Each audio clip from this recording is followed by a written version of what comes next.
Hey everybody, Livingston here. Today we're jumping into another Twilight Zone episode. This time it's Season 2, Episode 23, 100 Yards Over the Rim. Another one I haven't seen before. It came out April 6, 1961, and looking forward to jumping into it. But before we do, let's jump into the comments section of last week's episode, Long Distance Call, and see what you had to say about that episode. Brian Hicks 3272 says, "Hello, I've been following your Twilight Zone reactions a while now.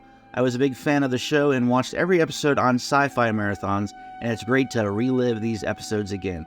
Yeah, I've never actually watched those marathons. I've seen them on through the years. Usually around New Year's, they'll have those sci-fi marathons.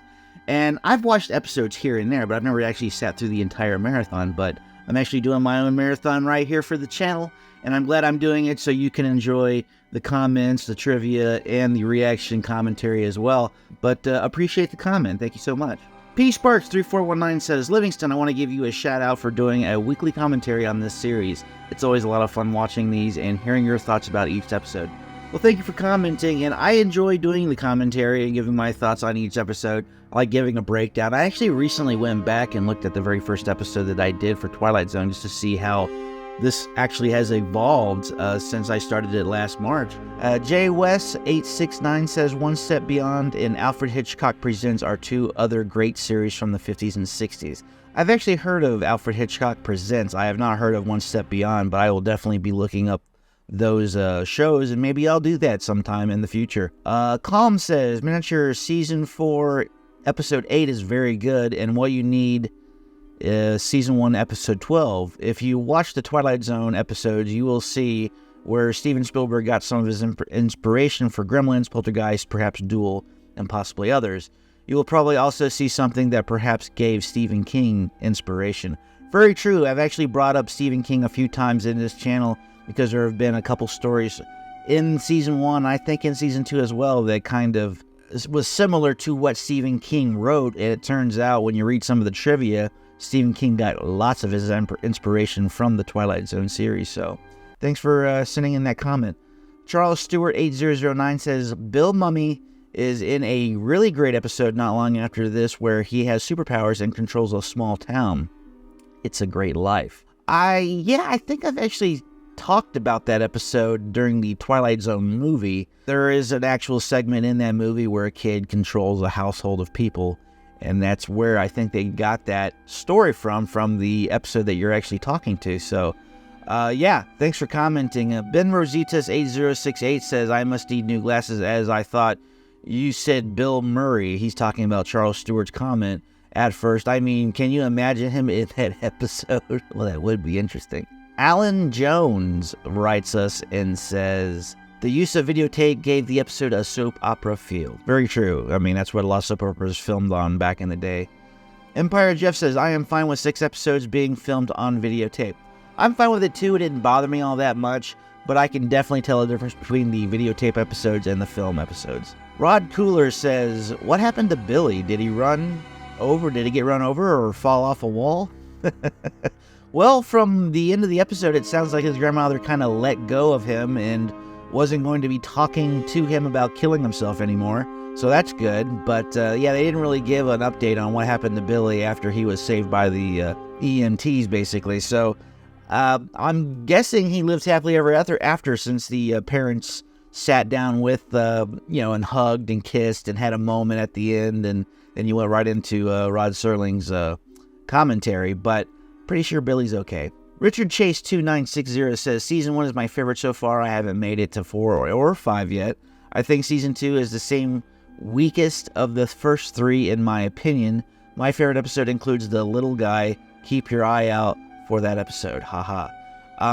Yeah, I will keep my eye out for that. People keep actually pointing out that episode, so looking forward to it whenever I do get to that episode. But yeah, Season 1, so far I'm liking Season 1 more so than Season 2.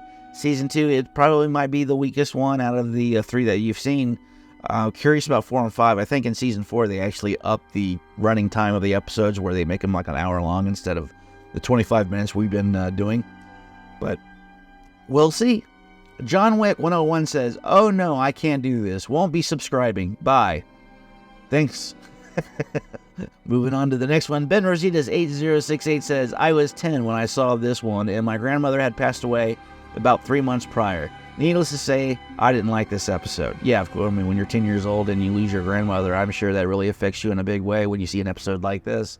Yeah, there's certain things that I watch that I have a hard time watching because I watched it with somebody that I loved and cared for, or that I knew that it was their favorite movie, or it was something that I watched with them the last time I seen them before they passed away. So there's certain movies in my head that I have a hard time or television shows. I have a hard time with certain things, with entertainment in general, that I can't watch anymore just because the person that I was really close to really enjoyed it, and it just gives me those reminders. I mean, not in a bad way, but I typically gravitate towards the sad part of them not being around anymore than more so the happy times in my own mind. But some people relish kind of floundering in the memory of somebody, and I'm kind of the opposite, but I remember them in my own way. It's just I have a hard time with the physical media, I guess, but it is what it is, and everybody deals with death their own way.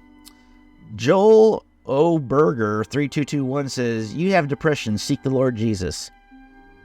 I'm not depressed. But if we're talking about the last episode, I did bring up something about depression, saying that typically when something happens or something bad, sometimes you go into a depression where you start drinking or start... And I was talking about the episode before last, which was basically the prime mover, Ace Larson. And it was a guy who was gambling, and his friend was able to see... or able to flip dice, and he ended up getting depressed. And when you get depressed, a lot of people like to drink or smoke or go into different vices, and sometimes the bad vices like gambling, thinking that money is going to solve all the problems. And I brought up depression, and that's usually a big way. Some people want to find Jesus if that's what they want to do. Awesome. But I've met people where finding Jesus or trying to go to church wasn't the thing that helped them. It was going out hiking or getting other friends or changing their life. I mean, there's multiple ways of changing one's perspective on life, and typically it's when you're depressed, it's because you're not happy with the circumstances you're currently in. I've been through depression. A lot of other people that I know have been through depression, and it's mostly trying to change the circumstances of which you're in currently. But yeah, it sucks how life kind of just goes sometimes, and you just got to remember that tomorrow can be a brighter day, and you just got to stick to it. But thanks, everybody, for commenting on this episode. Looking forward to jumping into the episode, so let's jump into it and see what we're getting into. The signpost up ahead. Your next stop, the Twilight Zone.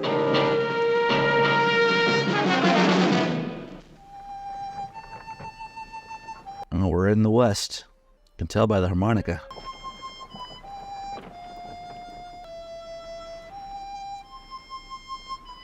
This is the 11th day of fever, Christian. 11 days of fever. Yeah, that's not good. How's the boy, Mrs. Horn? Still sick. Oh, about the same, thank you, Charlie. You figure that Apache country is just due south. That's what you said we were looking for, isn't it? That's what we're looking for. We've been doing a lot of talking. And? We figure we ought to turn back. Is that what you want? Might be easiest. We figure if we don't do it now, we're gonna die out here. I'll guarantee you'll leave your bones bleached on some desert, or lose your scalps, or freeze in a mountain pass. Oh, I know who that is. That's, And food, Chris? And medicine for your own child? I'll take a look at that rim over there. John Astin. That's Sean Astin's father. He was also in the Addams Family. Did a lot of guest appearances on a lot of TV shows. Stay close to the wagons. Keep 'em bunched up. How far are you going? Just over that rim there, about 100 yards. Maybe there's a stream or game or something. Maybe. But this is the Twilight Zone, though, and you'll end up probably going into another something. I don't know. I don't know what the twist is yet on this one. The year is 1847. The place is the territory of New Mexico. 11 months ago, they started out from Ohio and headed west. Someone told them about a place called California. Just head west until you hit the ocean. Can't miss it. Almost a year later, they've seen nothing but cold, heat, exhaustion, hunger, and sickness. This man's name is Christian Horn. He has a dying 8-year-old son and a heartsick wife. Mr. Chris Horn, who's going over the top of a rim to look for water and sustenance. And in a moment, we'll move into the Twilight Zone. Oh. Where will he find himself? Martha! They're gone, man. Where'd they go? Where did they go? I don't know. Uh-oh, power lines. That wasn't around in 1847. What's going on here? What's going on here? Now, if you don't know who this guy is, I actually recognize him. It took me a minute, but that is Cliff Robertson. He's Uncle Ben from Spider-Man. Tobey Maguire's Spider-Man.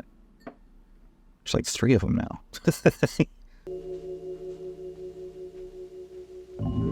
This reminds me a lot of an episode from Amazing Stories, 80s Spielberg television show. And it was about a kid from the Alamo, and he has to go and get help. So he ends up riding out to go find help, and he ends up finding himself in present-day Texas or wherever the hell. I mean, yeah, he's out in the desert.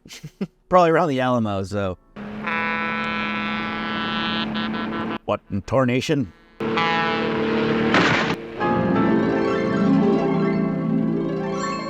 Okay, so what will happen? You know, you're in the present day, maybe you should go find some penicillin or something to cures what ails the boy. Probably shouldn't walk in the middle of the road, though. Totally different road than what he was just walking on.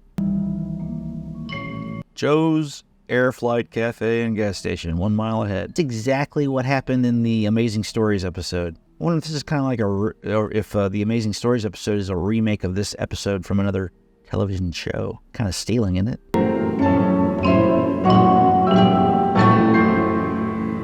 Howdy. Hello? You cowboy? Did you see it? See what? That thing, that monster-like thing that came at me. Monster? Oh, mister, I never saw anything. But it was just a mile or 2 down the road. You mean the truck? The truck. What's that? Are you all right? I mean, how long you been out there in the desert? 100 years? That is almost a year since we left Ohio. One of the wagons was burned by the Indians, and the other 2 went back. That would be a heck of a thing to hear in the modern day. Like if you ask that question to somebody now, it's like, what? She used to be a nurse's aide. Oh, good. Mary Lou. Mary Lou. Well, this is nice. Best saloon I ever been to. Fellow shot himself in the arm by accident. You want to take a look at him? Why, sure. Sit down over there, mister, and I'll get some bandages out. How do you shoot yourself on accident? Sit down. Buy a glass of water. Go ahead. Agua? It's very clear. It's the best tasting agua I ever had. Can I have more? There's an old-timer. It's my gun. Must be a real antique, huh? It's been used a lot. This isn't hunting season around here. I'm just here to help. What about Indians? Indians? We don't have any Indians. We have a reservation down the road. It's not hostile ones, huh? Yeah, cheer up, buckaroo. How long have you been here? A couple of years. See, we lived over in Phoenix. Phoenix. To town. Doesn't exist yet in your time. Mary Lou's folks are from there. When did Phoenix become a thing? And then we bought this place here, and Phoenix was established in 1881, so 40 years after this guy came from. this is a juke. A juke box? What is a juke box? Probably not as good as a juice box. It's a cheesy dad joke. Hey, mister, What?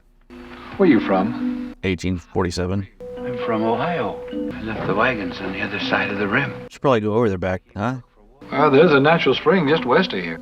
Yeah, And game? I guess so. You take 2 of these and Call me in the morning? What do you got there? it's penicillin and Oh, keep away any infection. I need those. Where did you get it? At the drugstore. You feel all right? Not really. I've got a real sick boy back in the wagon. You mean you brought your family with you? I looked around, and I... Whoa, a calendar. What is that? It's a calendar. Oh, God in heaven, how could that be? That says September 1961. Yep. 1847. What? Who are you? What am I? You're 114 years in the future, sir. Where am I? Well, everything went black. Oh, because it's commercial break. Pie a la mode, 35 cents. I'd be so rich if I can go back in that day. 20 cents, I can buy like lots of apple pie and coffee. Definitely get my fill. You've had some bourbon, Mary Lou. I prefer that at the moment, but coffee will do for second best. Thanks, we're a cafe, not a bar. Malnutrition, that's his major problem. Although he's not a bad specimen of a man, I'll say that. Oh, that's good. You were right, Joe. He's an interesting customer. Must have been the heat, huh? Maybe he's a time traveler. Just an old-fashioned GP. But Freud himself... General practitioner. That's what GP means. For all you youngsters out there. His seeming recall is amazing. But what does that mean? And one other... It means he's really good about lifting history out of his mind. The fillings in his teeth. Uh-huh. 2 of them. No modern-day dentist ever drilled them. 100-year-old gun, Joe. And you said yourself it looked like it was manufactured less than a year ago. All I'm giving you is the benefit of some observation. He's suffering a delusion of some kind. The way he describes those wagons, his wife, the other people, his son. He said his son was sick. Give him some pills and throw him across that dune. And from the way he described the symptoms, I'd call it pneumonia. It's no bueno.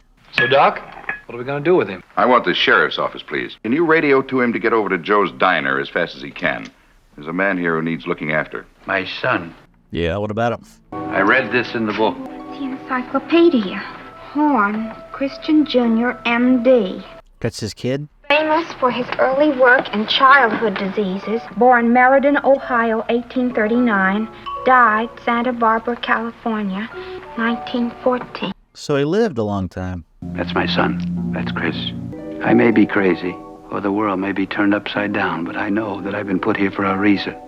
Yeah, to get some penicillin pills and go back in time to save your kid. You've been kind and gracious, and I appreciate it. But I gotta hit the road and save my child. We want to help you, but help means rest and medical attention. Why don't you come over here and sit down? Authorities, I have no idea who they may be, but I have not the time to wait and find out. Yeah, just let this guy go. There he goes. I guess he's just hoping that he can just go back in time.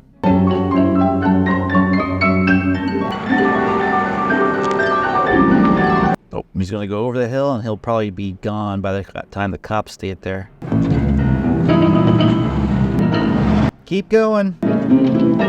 Keep going. You can do it. Better make it. No, go. Yeah, leave your gun. I mean, you should probably take it. See ya. You won't find him now. That's exactly where he left him. I'm gonna go and look over the dune again. See that the cops are no longer there.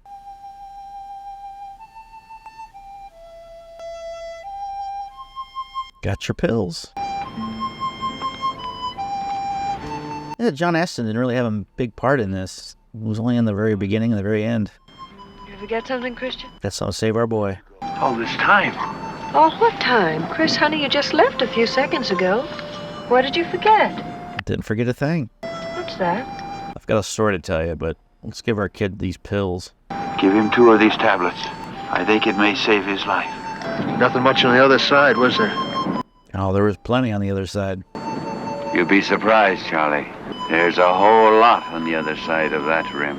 For there'll be highways, a whole new land. It was people like us. We made it happen. Couldn't find him. I wouldn't worry none, Joe. He can't get far. We'll be finding him soon. Okay, thanks, Sheriff. Got it. Unless you can go 114 years into the past. But she got a nice gun out of it, and it looks a little more weathered. What happened? Hey, Lou. This is Horn's rifle. I picked it up just where he dropped it. And look at it. Just look at it. It looks like Falling apart and weathered. out in the desert for 100 years. Yeah. Well, that sucks. I mean, Joe, who was he? Where did he come from? Exactly where you said he came from. The past. I think he went back to wherever it was he did come from. Because when we got to the top of the hill, he just disappeared. Where, Joe? The Old West. And we're going to California. And my son's got a whole lot to accomplish there. It's got to be something to know your son's destiny. He's going to be a medical doctor and he's going to save lives. Mr. Christian Horn and family and party heading west after a brief detour through the Twilight Zone. Well, that was episode 23 of season 2, 100 Yards Over the Rim. Enjoyable episode. I've actually seen an episode like that before, which I've mentioned earlier on in this actual episode, but it's surprising that it was self-explanatory what was going to happen. He's in the future, the son's sick. He's going to use modern day tools to actually help his son get better, so it's exactly how it would be if you were to be thrusted into the future. If I were to have cancer today, of course I would hope to God that 100 years from now I'd possibly see myself in the future and finding the cure for it, if they have a cure for it in 100 years. But who knows? It depends on what mankind's going to do between here and now, but it's crazy how far we've come in such a short period of time. If you look back to like the Renaissance era and then you go past that for a couple hundred years, it almost seems like they were always in this sort of low technology era up until maybe the early 20th century, when all of a sudden you had technology started rising. You had computers become a thing back in the 1950s and 60s, and air travel, and just how things have so much simpler in terms of just living today in comparison to back then. They're in these wagons in 1847, no cell phones, no means of survival in terms of medication. If you run out of food or water in the middle of the desert with 3 wagons of people, you're going to be screwed at some point. And luckily, they're very resilient people. For a year, they've been in the desert trying to find their way through and to get to California. And he knows, the father, at least, Uncle Ben, knows that he's going to make it at some point, since his son does become a doctor and ends up changing lives and actually lives to be an old man. So it's interesting, definitely interesting to see in an episode like this, and very curious to see if there was some kind of stealing from this actual episode for the Amazing Stories, since they had a very similar episode, but very different in certain aspects of it. Instead of it being about a guy who goes to the future to find medication for his kid, it was a young boy, I think he was in his teens, that ends up finding himself in the 80s and goes to a cafe, and then suddenly he realizes like he needs to get back, he needs to help his people, and finds himself back in time where the Alamo is taking place. But I like this one. It was more of a happy ending, since you know that not everyone's going to die. And so very cool episode. Looking forward to hearing your thoughts on it, and let's jump into some trivia and see what it took to get this episode off the ground. Ever the meticulous actor, Cliff Robertson prepared a detailed treatment for his character Christian Horn, and also did extensive research on the 1840s time period in which the episode is set. Robertson concluded that an Easterner like Horn would have worn a stovepipe hat, whereas a director, fearing that such a hat would make Horn look comical, wanted him to wear a ahistorical Stetson.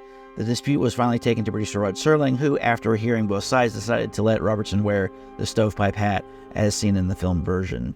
The Sheriff's Patrol car is the 1961 Ford Galaxy used as the Mayberry Sheriff's Department patrol car in Season 2 of The Andy Griffith Show.